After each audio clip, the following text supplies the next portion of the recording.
A few of you wanted to know about my layering system for the winter, and because this is time sensitive, this is actually recorded more or less real time, maybe a week ago. I've bought quite a wide range out in the Bergen, and in my pocket somewhere I have a little washing line I can put up so we can see what wearables I use and even what I've got on now.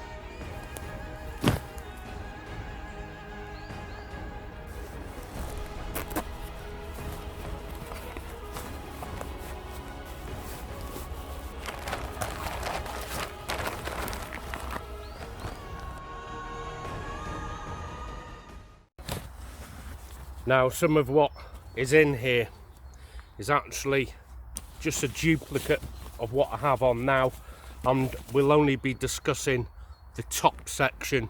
The bottom section is a different story, and this is the scrim that works for me. This is a three-part system.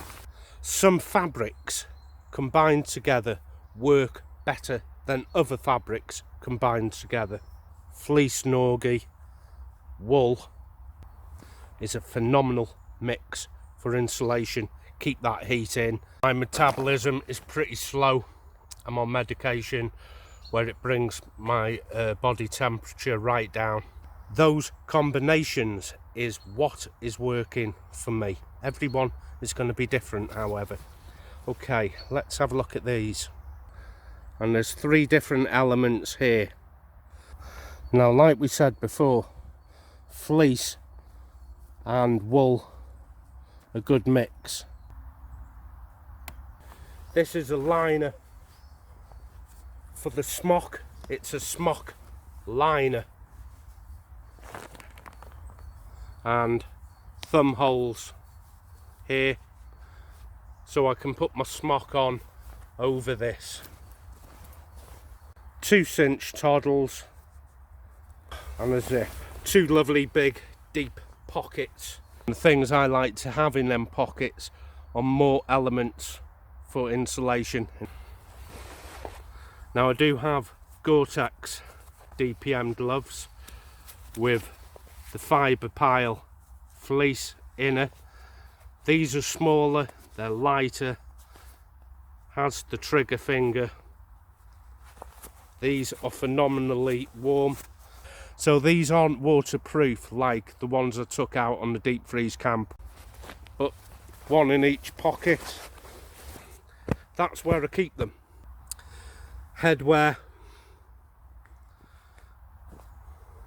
is the double Marines skull cap. Some of them, my older ones, are like a long sausage, and you turn them inside out to get 2 layers of wool against your head. This is probably one of them little fish price knockoff ones. It's warm enough, it does the job. Don't worry about the water wetting wool, it'll still insulate even when wet. I'll put that down for now. The Parker fleece. They came in green as well. A lot of the lads who were out in the Falklands would recognise the short one, which is mid-waist. This is a bit longer than the waist, comes down to about thigh level, mid-thigh there. Already super warm. Dip down the surplus and look out for stuff like this. If you're lucky enough to have a surplus in your area. Of course, there's surplus shops online. At the end, I will give you the NSN numbers to all the elements here. A lot of people complained that the smock that would go over this was nowhere near warm enough. They wanted a thicker one. But I found with this, which is the liner, that gave me the warmth I wanted when it came to the standard smock. Again, I'll give you the NSN numbers of these. Not waterproof. They're not nice when they're wet, these. Not nice at all. You will need a Gore-tex with it, and it just so happens I've bought one with me. Damn it, I am roasting, but I want to try and get this video out before the big freeze. So what is the job of the smock? This is the temperate climate smock. Gonna save your clothing. If this gets ripped or torn, these you can pick up for 10, 15, 20 quid, and they're not an insurmountable amount of money for clothing protection. Pockets absolutely everywhere. 2 massive map pockets, also side pockets here. I've just got a very thin pair of working gloves in. Again, I keep things like this in the pocket.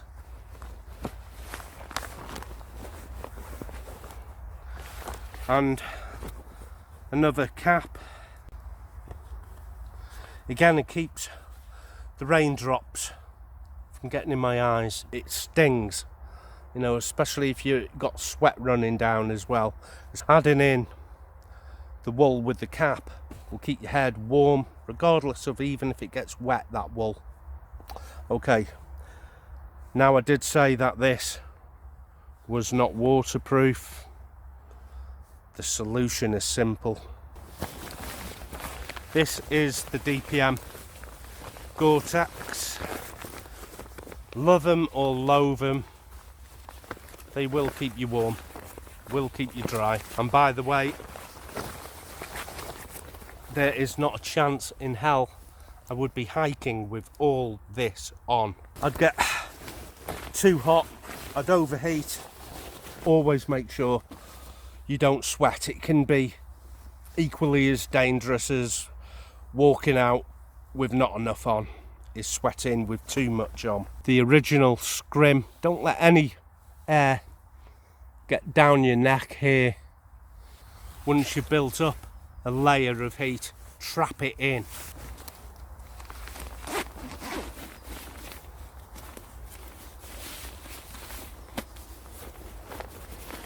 Again, I have pockets on the chest.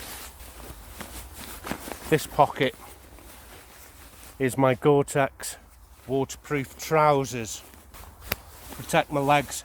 The undersection for the trousers could be a different video because people sleep at different temperatures. I get little benefit out of long johns. I prefer other methods to keep my legs warm. Here's another hat that was in the pocket of my outer, which is a waterproof hat, which has the fleece on the inner. The peak has the wire in, so I can angle where the water is coming off. And these are the things I can keep in there. So it's a pretty basic setup, and as basic as that setup is here, it's one of the warmest. Waterproofing your insulation is key. It's no good having the best insulation and then letting it get wet. When do you put your waterproofs on? I've seen some lads wait until they're sufficiently wet before donning their waterproof gear. I would stop, put my waterproof jacket on and carry on. If it goes from a shower to a downpour, I'm protected. If it clears up and doesn't turn into a downpour, it's no hardship just slipping your rain jacket off. So when do you put it on? As soon as it starts raining. Wow, that was warm, very warm. Some mates of mine will swear that this system, with all the elements you've seen there, then getting inside a pattern 90 sleeping bag will keep you absolutely toasty warm in some serious weather, some seriously cold weather, providing you have a base insulation underneath your sleeping bag.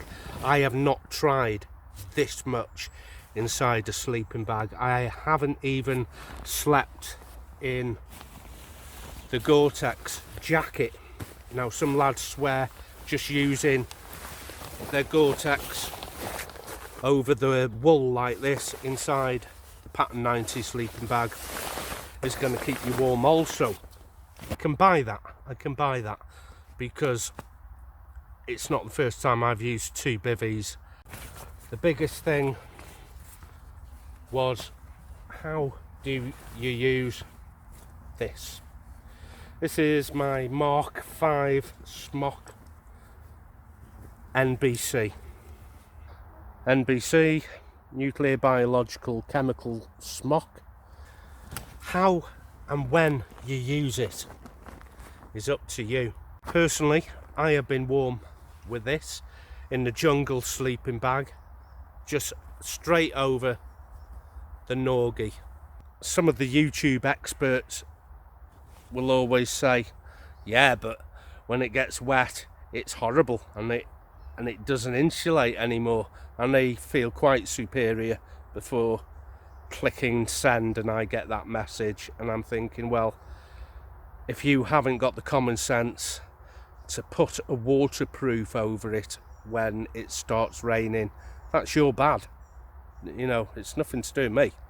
I'm the one who's dry, I'm the one who's warm. If you don't want to put a waterproof over it because you haven't got the common sense to, you probably deserve to perish, in my opinion. I would put this over my Norwegian, and I'm sure I have a spare in here. I have the spare wool, and hopefully you should have a spare norgi. Long johns, layer 1.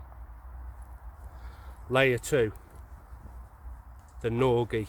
NBC smock.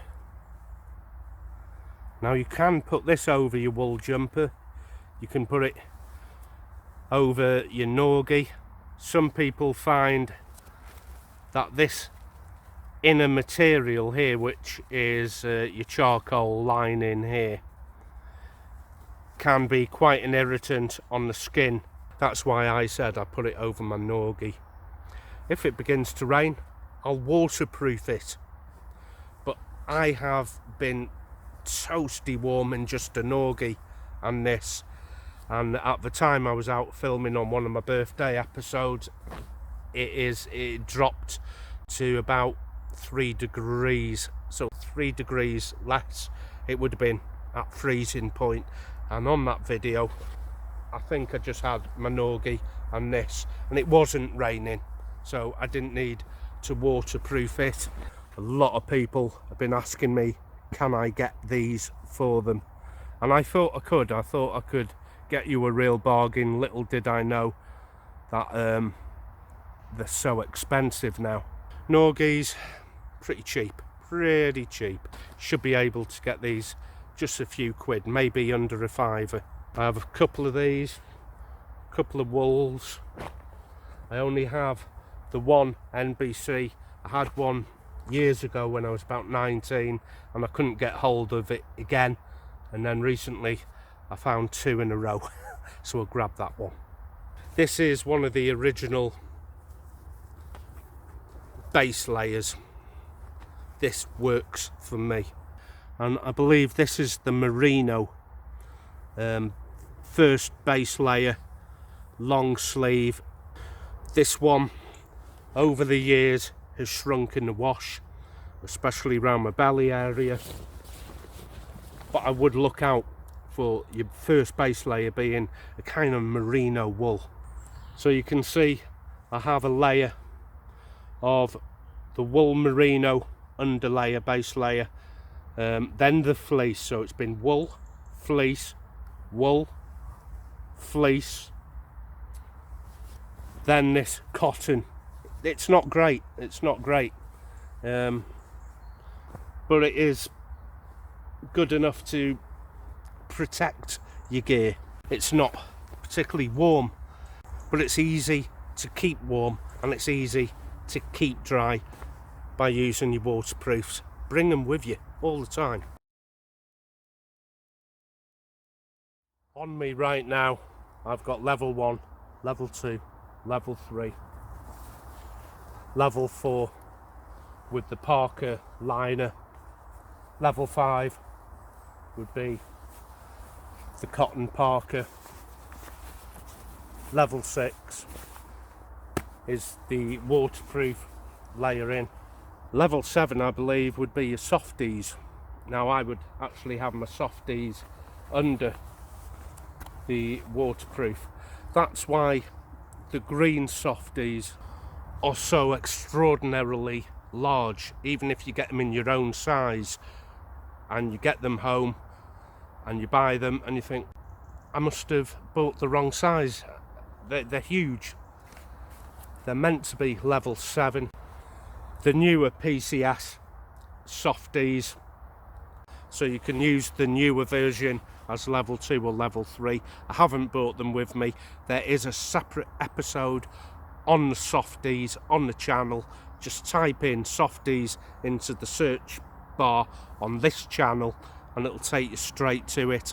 I can well believe some of my mates telling me that all this and the Pattern 90 sleeping bag is warm. I can kind of buy that, but I have not personally tried it. I'm in two minds whether to use sleeping bags at all anymore.